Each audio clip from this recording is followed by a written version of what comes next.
Mana shunaqa tayyor, havas qiladigan, hali qo'yxonalar bilan qilib qo'yilgan ekan. Buni ancha oldin, bir 2 yil oldin qilingan. Narxi 26 ming kami bor, 6 sotik. Hech qanaqa kredit, hech narsa yo'q. Shuni pul desangiz olasiz. Pul zaril. Mana shu ko'rib turgan qo'yxonalarning chalasini bitkizgani materiali bor. Eshik tagida kira urishga 3 ta xonaga beton quyib qo'yilgan. U xonalarni davom ettirib uy qursangiz bo'ladi. Bu tomonimiz uy ekan, mahallani ichida turibmiz. Egalarining raqamiga telefon qilib baraka qilishingiz mumkin. Metdan chiqib chapga yurib, shuni chap qo'lda ko'chaga kirilsa, xullas u yerda 26 pitay bor ekan, damas ham kelar ekan hattoki. Ana. Xo'p, telefon qilinglar, 26 ga menimcha stoyt bo'lsa kerak.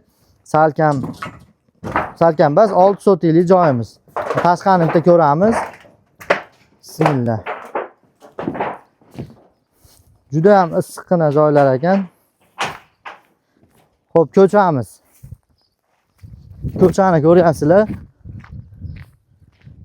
Bu tomoni ham mahalla, mana bu tomoni ham mahalla. Chekimiz mana ko'rib turibsizlar. Narxini 26 mingga Marg'ilonda progressda turibmiz. Progressda oxirroq ekan. Telefon qilinglar, sizlar baraka qolamiz.